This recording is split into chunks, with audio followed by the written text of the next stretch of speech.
lecture we'll be starting with price leadership, dominant firms की. So there were two questions that were asked in 2009. It was asked in 2018. One was asked. So competitive firm का मतलब price leadership के अंदर हमारा पूछा ही जाता है कि dominant firm with competitive fringe firm can act as a price leader in oligopoly market. So ये दो क्वेश्चन आ रखे थे. I'll just explain you the concept और उसको लिखना कैसे है. जैसा पीपीटी में लिखा है उसे वैसे लिख देना आप. इससे ज़्यादा की रिक्वायरमेंट ही नहीं है. And the diagram that is required is this. So है वैसे रट के लिख लेना. अपने रजिस्टर में लिख लीजिए. जैसा लिखा हुआ है वैसे लिख लेना.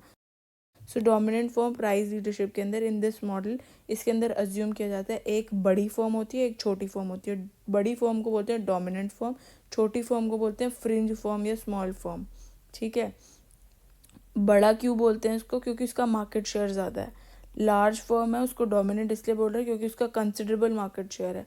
स्मॉल फर्म को स्मॉल क्यों बोल रहे हैं? क्योंकि उसका मार्केट शेयर कम है. सो इसमें अजम्पशन है मॉडल के अंदर दो फर्म्स हैं, एक डोमिनेंट और एक फ्रिंज फर्म है. जो मार्केट डिमांड है इज नोन टू, जो मार्केट की डिमांड है उसको डोमिनेंट फर्म को पता है उसके बारे में कि मार्केट की कितनी डिमांड है. And it is also assume that dominant firm has information about the marginal cost, कि छोटी फर्म की मार्जिनल कॉस्ट कितनी है, फ्रिंज फर्म की मार्जिनल कॉस्ट कितनी है और उसकी सप्लाई कितनी है वो भी उसे पता है. डोमिनेंट फर्म को क्या क्या पता है पहले बताती हूँ मैं दोबारा से. कि मार्केट डिमांड के बारे में डोमिनेंट फर्म को पता है कि 100 यूनिट्स की डिमांड है, उसको पता है. It is also assumed that dominant firm has information about the marginal cost. दो फर्म्स हैं, बड़ी फर्म है एक डोमिनेंट फर्म, उसको क्या पता है? दूसरी फर्म के कॉस्ट के बारे में पता है कि छोटी फर्म की कॉस्ट कितनी लगती है, थ्रू विच उसको उसके हिसाब से उसको सप्लाई भी पता है कि स्मॉल फर्म कितनी सप्लाई कर सकती है. सो यही है फ्रिंज फर्म के बारे में कि उसको बड़ी फर्म को डिमांड का भी पूरा पता है कि इतनी डिमांड है, उसको फ्रिंज फर्म का कॉस्ट का भी पता है तो उसको पता है कि कितना वो सप्लाई कर सकती है. तो जो बकाया राशि बची मतलब इतनी बची वो खुद सप्लाई करेगा, इतना मतलब उतना वो खुद देगा. पढ़ते हैं हम पूरा इसको कि फ्रिंज स्मॉल फर्म तो उसको पता है कि उसका सप्लाई कर्व भी कितना है, उसको ये पता है कि ये सप्लाई कर्व उसका है फ्रिंज फर्म का और मार्केट की डिमांड इतनी है, जो बाकी बचेगा वो खुद सप्लाई करेगा उसका. ठीक है. So by subtracting supply of the small from the market का डिमांड कर्व, डोमिनेंट फर्म जो है वो अपना डिमांड कर्व डिराइव करती है. यही लिखा है कि उसको पता है मार्केट की डिमांड कितनी है. ये मार्केट की डिमांड है, ये मार्केट की सप्लाई है. इन दोनों में से सब्ट्रैक्ट करा तो उतना उसको वो अपनी डिमांड कर्व डिटर्मिन कर लेता है. ये जो पूरा डिस्टेंस है ये डोमिनेंट फर्म का डिमांड कर्व बन जाता है. उसके नीचे उसका एमआर बन गया, ऊपर से उसकी मार्जिनल कॉस्ट कितनी हो गई. सो यही लिखा है कि डोमिनेंट फर्म क्या करती है, उसको पता है डिमांड कर्व कितना है फ्रिंज फर्म का, उसको ये भी पता है सप्लाई कर्व कितना है फ्रिंज फर्म को, कितना सप्लाई कर सकती है क्योंकि उसको कॉस्ट के बारे में सब इन्फॉर्मेशन. तो पूरी मार्केट में इतना फ्रिंज फर्म करेगी और जो बाकी होगा उसको सब्ट्रैक्ट करके पूरी मार्केट की डिमांड में से वो जो जितना सप्लाई कर सकती है सब्ट्रैक्ट करके जो बनेगा वो अपना डिमांड कर्व जो है उसे डिटर्मिन कर सकती है, करती है. इन यही लिखा है. उसको सब्ट्रैक्ट करके स्मॉल फर्म को सप्लाई कर्व में से उसकी मार्केट डिमांड कर्व में से सब्ट्रैक्ट करके डोमिनेंट फर्म क्या करती है, अपना खुद का डिमांड कर्व जो है डिराइव करती है. ये जो उसने डिमांड कर्व डिराइव किया ये सब्ट्रैक्ट करके ये जो बाकी बचा उसने अपना डिमांड कर्व डिटर्मिन कर लिया. Now in traditional price leadership model जो है वो किसने दिया था? फेलर ने दिया था. ये क्वेश्चन अगर आप एमसीक्यू का, वैसे एमसीक्यू का कोई क्वेश्चन आता नहीं ऑप्शनल में, यूजीसी नेट के लिए प्रिपरेशन कर रहे हो तो उसके लिए याद कर सकते हो. साथ ही साथ यूजीसी नेट जो जिनको देना है वो साथ के साथ ये नाम वगैरह याद कर लें कि किसने दिया था ये model. It was given by Feller. So the dominant firm maximises its profit by equating MC with MR.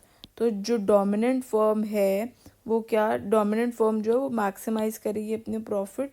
कैसे करेगी? उसने एमआर को एमसी से इक्वेट करा, on the price line on the demand का उसने अपना उतना प्राइस सेट कर लिया, इतना प्राइस उसने सेट कर लिया.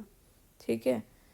सो the profit maximising price set by leader is P star.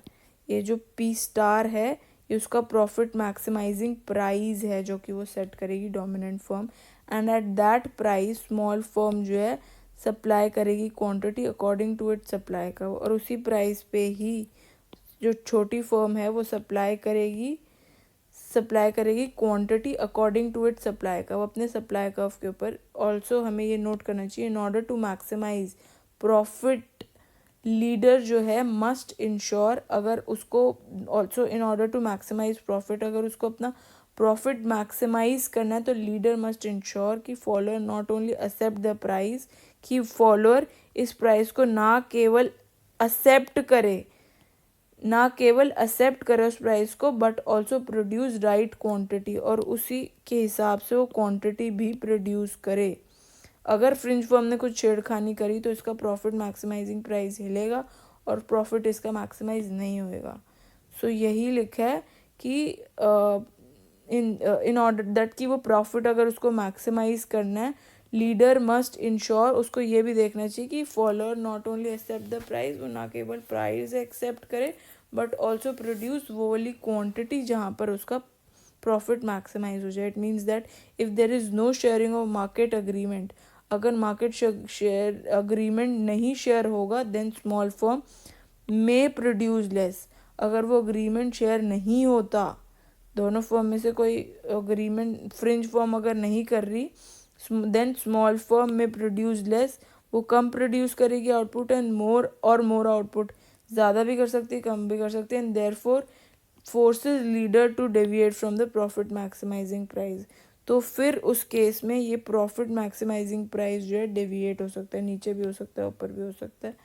तो अगर ये ऐसा नहीं होता कि वो प्राइस ऐसा नहीं चार्ज करती है, आउटपुट में कुछ चेंज कर देती है, तो इसका प्रॉफिट मैक्सिमाइजिंग प्राइस जो है वो हिल जाएगा। So you have to write this answer only in these questions. इसको बाय हार्ट याद कर लेना, लिख लेना अच्छे से 3-4 बार, ज़्यादा बड़ा तो आंसर है नहीं, बस इसकी प्रैक्टिस करनी है आपको। डायग्राम बना लो, कुछ नहीं करना है इसमें, डिमांड कर्व बनाना है, सप्लाई कर्व बनाना है, प्राइस लाइन बना दी बट इक्विलिब्रियम से नीचे, ये उसका सप्लाई कर्व दिखा दिया फ्रिंज फर्म का, जो बाकी बचा इससे कौन डिटर्मिन करेगा अपना डिमांड कर्व, डोमिनेंट फर्म अपना डिमांड कर्व कर लेगी। ये आपने डिमांड कर्व दिखा दिया इतने डिस्टेंस का, यहाँ से इसका एंगल बाइसेक्ट करके हमारा एमआर कर्व बन गया। एमसी-एमआर जहाँ मीट करे on the price line on the demand curve, हमारा प्राइस सेट होगा। सो इसको प्रैक्टिस करो 3-4 बार, और ये तो 2 ही लिखनी है, 2 आपको स्लाइड्स लिखनी है, इसको अच्छे से याद कर लो। पहले आपको याद करने का तरीका बता दिया, अजम्पशन क्या ली है, 2 फॉर्म्स हैं, एक छोटी फॉर्म है एक बड़ी फॉर्म है, बड़ी फॉर्म को डोमिनेंट फॉर्म बोलते हैं, छोटी फॉर्म को स्मॉल फॉर्म बोलते हैं। फिर दोनों के मार्केट डिमांड कर्व कैसे होंगे, कि वो अपना मार्केट डिमांड कर्व कैसे डिटर्मिन करती है, डोमिनेंट फॉर्म उसको सब्ट्रैक करके कैसे कर लेती है, जो मैंने आपको पूरा एक्सप्लेन किया है। सब्ट्रैक करने के बाद फिर वही किसने दिया था, फेलर ने दिया था, फिर उसने हमारे एमसी को इक्वेट कर दिया, उसने अपना प्रॉफिट मैक्सिमाइजिंग वो कर दिया।